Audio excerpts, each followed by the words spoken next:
అనుబంధాలు ఎందో భాగం. ఇంట్లో భద్రయ్య ఉన్నాడంటేనే భయపడిపోతూ ఉంది సరిత. ఏదొక వంకతో దగ్గరకు రావడం, ఆ పిల్ల ఒళ్ళంతా నిమిరే ప్రయత్నం చేస్తున్నాడు. ఓ పక్కన భయం, మరో పక్క అసహ్యంతో వణికిపోతూ ఉంది.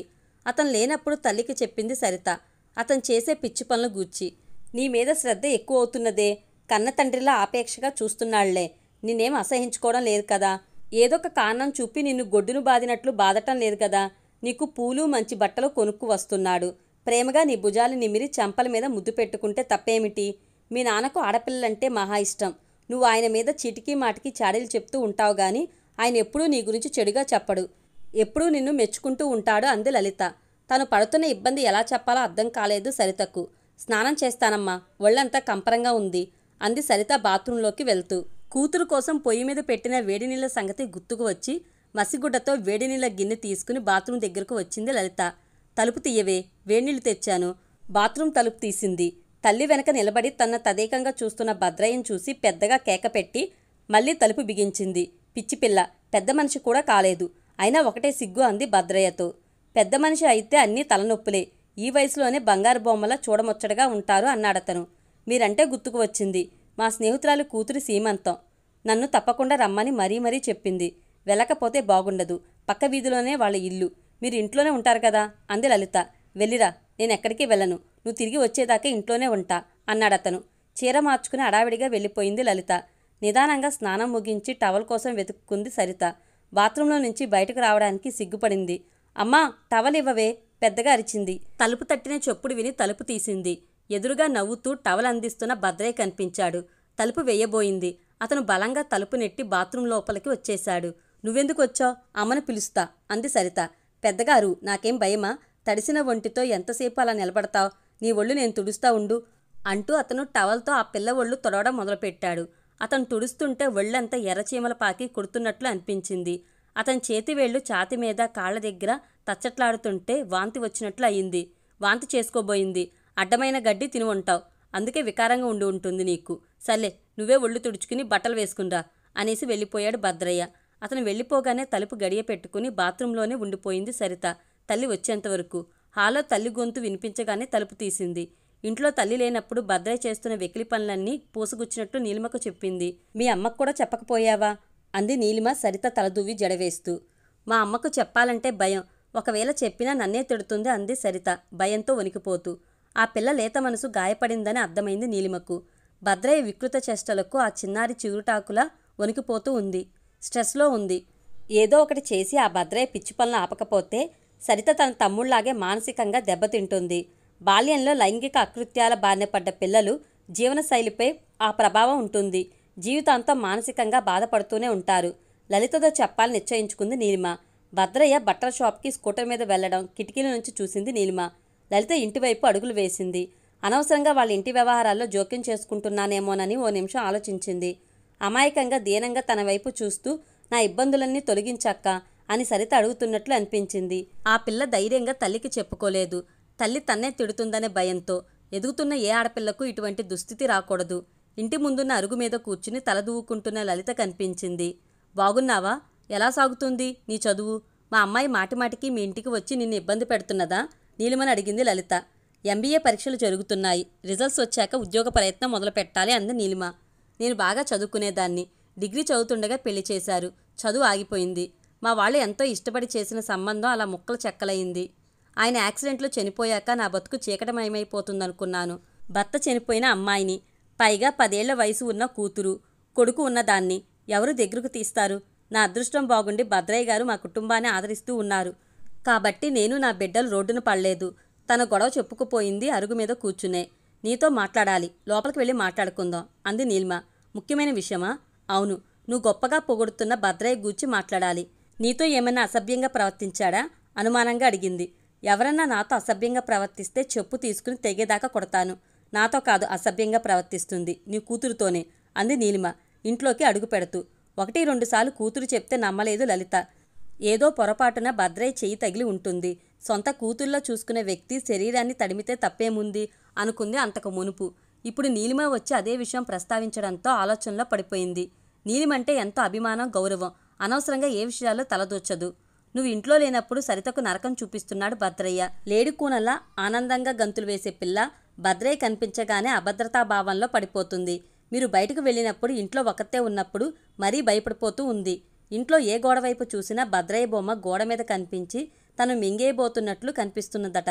ఆనందంగా ఇంట్లో ఒక్క క్షణం గడపలేకపోతున్నది అంది నీలిమ. గదిలో ఓ మూల చేరి నీలిమ మాటలకు తల్లి ఏం మాట్లాడబోతున్నదోనని చెవులు నిక్కబొడుచుకుని వింటున్న సరిత ఇంట్లోకి వస్తూ పెద్దగా దగ్గిన భద్రయ్య గొంతు విని భయపడిపోయి పెరట్లోకి పారిపోయింది. నువ్వు పొరబడుతున్నా నీలిమ, మా వారు అటువంటి వారు కాదు. సరితను కన్న కూతురు కంటే ఎక్కువగా చూసుకుంటారు. పరాయి ఆడదాని వైపు కన్నెత్తి చూడరు. ఎప్పుడన్నా ఏ స్త్రీతోనైనా అసభ్యంగా మాట్లాడటం నువ్వు చూసావా అంది లలిత. గుమ్మం దగ్గర ఆగిపోయిన భద్రయ్యను గమనించింది. అతన్ని చూడగానే నీలిమకు అసహ్యం వేసింది. మీ వారి గురించి మా కాంతారావు గారు చెప్తే విన్నాను. మీ వారు స్త్రీలను గౌరవిస్తారు. ఆ మాట నిజమే. ఆడవాళ్ల మీద మోజు లేదు. చిన్న చిన్న ఆడపిల్లలను చూస్తే మాత్రం రాక్షసుడైపోతాడు. కామంతో ఒళ్ళు మర్చిపోయి అసభ్యంగా ప్రవర్తిస్తుంటాడు. ఇంతకుముందు మరో భర్త పోయిన ఆడదాన్ని చేరదీశాడు. కారణం తెలుసా? ఆమెకు 3 ఆడపిల్లలు. ఆ పిల్లలను గదిలో బంధించి నగ్నంగా గంతులు వేయిస్తుంటే చుట్టుపక్కల వాళ్ళు గమనించి ఈ భద్రయ్యకు దేహశుద్ధి చేశారు. నిజమో కాదో మీ ఆయన్ని అడుగు అంది నీలిమ. భద్రయ్య కోపంతో ఊగిపోయాడు. ఎక్కడెక్కడో గాలి కబుర్లు మోసుకొచ్చి మా కాపురంలో చిచ్చుపెడదామనుకుంటున్నావా? నువ్వు చెప్పేవన్నీ పచ్చి అబద్ధాలు. అసలు కాంతారావు నా గురించి ఏం చెప్పాడు? ఆయన చనిపోయాడు కాబట్టి నువ్వేం మాట్లాడినా చెల్లుతుందనుకున్నావా అంటూ ఎగిరెగిరి పడ్డాడు. లలిత మీద కూడా మండిపడ్డాడు. ఈమెను ఇంట్లోకి ఎందుకు రానిచ్చో? కొంతమందికి ఏం పని పాట లేక ఇతరుల పచ్చని సంసారంలో నిప్పులు పోయడానికి సిద్ధమవుతారు. సరితనే పిలిచి అడుగుదాం గట్టిగా అరిచాడు భద్రయ్య. అతనే అటు ఇటు చూసి పెరట్లోకి వెళ్ళి సరిత చేయి పట్టుకుని లేగదోడే లాక్కొచ్చినట్లు లాక్కొచ్చాడు. ఆమె చెప్పేది అబద్ధం కదూ గద్దించాడు భద్రయ్య సరిత కళ్ళల్లోకి ఉరిమి చూస్తూ. ఎక్కడ చావబాదుతాడోనని తలూపింది సరిత.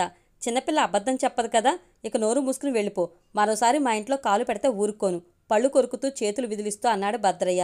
చేసేది ఏం లేక ఇంటికి తిరిగి వచ్చింది నీలిమ. జరిగిన విషయం నవీన్కి చెప్తే నీలిమనే మందలించాడు. అందరి విషయాలు మనకెందుకు? లేనిపోనివన్నీ కెలుక్కుని నెత్తిమీదకు తెచ్చుకుంటావు. వాళ్ళ విషయాలు నువ్వేం పట్టించుకోకు అన్నాడతను. అత్తగారికి కూడా జరిగిన సంగతి చెప్పింది. పుచ్చిపోయిన గింజలా ఉంటుంది ఆ భద్రయ్య మొహం. వాణ్ణెందుకు ఇంట్లో చేరదీసింది ఆ పిచ్చి తల్లి? వాడు చేసే పాపం పనులు వాణ్ణి కొండ చిలువల్లా చుట్టుకుపోతాయి. పాపం పండే రోజు దగ్గరలోనే ఉందన్నమాట అంది నవీన్ తల్లి బసవమ్మ. ఆదివారం అటక ఎక్కి పాత సామాను సర్దుతూ ఉన్నాడు నవీన్. పాత చెక్క పెట్టెలు, వాటి నిండా పాత బట్టలు ఉన్నాయి. అవన్నీ కాంతారావు భార్య కొడుకు వాడినవి. దుమ్ము కొట్టుకుపోయి ఉన్నాయి. చెక్క పెట్టెలన్నీ అటక మీద నుంచి కిందకు దించాడు. పనికిరాని సామాను కూడా కిందకు దించేశాడు. ట్రంకు పెట్టె కనిపించింది. ఆ పెట్టెకు తాళం ఉంది. కొంచెం పైకి లేపి చూస్తే బరువుగానే అనిపించింది. అతి కష్టం మీద ఆ పెట్టెను కిందకు దింపాడు. తాళం పగలకొట్టి పెట్టి తెరిచి చూశాడు. ఆ పెట్టెలో కనిపించిన కాంతారావు భార్య నగలు, వెండి పళ్ళాలు, పాత నోట్ల కట్టలు కనిపించాయి. ఓపిగ్గా ఆ నోట్లన్నీ లెక్క పెట్టాడు. దాదాపు 5 లక్షల సొమ్ము ఉంది. కాంతారావు గారి అబ్బాయికి ఫోన్ చేసి డబ్బు నగలు దొరికిన సంగతి చెప్పండి. ఆ అబ్బాయికి అప్పచెప్దాం అతను ఇండియా వచ్చినప్పుడు. ఇంట్లో ఆ సొమ్ము నగలు ఉంటే సేఫ్ కాదు, బ్యాంక్లో ఉంచండి అంది నీలిమ. ఆ అబ్బాయి ఇండియా వచ్చేది 5 ఏళ్లకో 10 ఏళ్లకో ఒకసారి. అమెరికాలో ఉండేవాడికి ఈ డబ్బుతో ఏం అవసరం ఉంటుంది? ఈ సొమ్ముతో వ్యాపారం చేయాలని ఉంది. నగలు తాకట్టు పెట్టి డబ్బు తెచ్చుకుని వ్యాపారం మొదలు పెడతాను. కాంతారావు కొడుకు వచ్చినప్పుడు డబ్బు నగలు ఇచ్చేద్దాం. వాళ్ళ నాన్న డబ్బుతో వ్యాపారం చేసి వృద్ధిలోకి వస్తే అతను సంతోషపడతాడు. లాభాలు వస్తే అతనికి భాగం ఇస్తాను అన్నాడు నవీన్. అవునమ్మాయి, వాడు చెప్పేది సబబుగానే ఉంది. చిన్న చిన్న ఉద్యోగాలు ఎన్నాళ్ళని చేస్తాడు? వయసులో ఉన్నప్పుడు 4 డబ్బులు వెనకేసుకోవాలి. ఆస్తిపాస్తులు సంపాదించుకోవాలి. ఆ అబ్బాయి వచ్చినప్పుడు తిరిగి ఇచ్చేస్తానంటున్నాడు కదా. కొడుకు ఆలోచనలకు వత్తాసు పలుకుతూ అంది బసవమ్మ. ఈ మలుపు ఎటు తీసుకువెళ్తుందోనని భయపడింది నీలిమ. డబ్బు మనిషికి పెడద్రోవ చూపిస్తుంది, చెడ్డ పనులు చేయిస్తుంది, అబద్ధాలు చెప్పిస్తుంది, మనుషుల మధ్య అడ్డుకోడలు కడుతుంది. సవ్యంగా ఆర్థిక వ్యవహారాలు నడపకపోతే అన్ని చిక్కులే. నగరం 4 దిక్కులో విస్తరిస్తూ ఉంది. తక్కువ ధరలో పొలాలు, బీడు భూములు కొని ఇళ్ల స్థలాలుగా చేసి అమ్ముకుంటే లక్షలకు లక్షలు సంపాదించుకోవచ్చు. ముందు భూముల కొనుగోలు, అమ్మకాల్లో అనుభవం రావాలి. అపార్ట్మెంట్స్ కట్టించడంలో నేర్పు, తగాదాలు వచ్చినప్పుడు సెటిల్మెంట్ చేయడం, ఎదురు తిరిగిన వాళ్లను బెదిరించి లొంగ తీసుకోవడంలో కరుకుదనం మాటల్లో చేతల్లో చూపించాలి. ఈ అనుభవం సంపాదించాలంటే రత్నాదేవితో పరిచయం పెంచుకోవాలి అన్నాడు నవీన్. రత్నాదేవి ఎవరు అడిగింది నీలిమ. పెద్దగా నవ్వాడు నవీన్. ఆమె పేరు పేపర్లో రాదు, సామాన్యంగా ఎవరికీ కనిపించదు, ఏ మీటింగ్లో కనిపించదు. కానీ మంత్రులు, అధికారులకు ఆమె పేరు తెలుసు. పెద్ద పెద్ద వాళ్లకి ఇంట్లో పార్టీ ఇస్తుంది. ఎటువంటి అపాయింట్మెంట్ లేకుండా పోలీస్ అధికారులను ఆఫీసులో కలుస్తుంది. సిటీకి 4 వైపులా ఆమె చేపట్టిన వెంచర్లున్నాయి. అపార్ట్మెంట్లు కట్టిస్తుంది.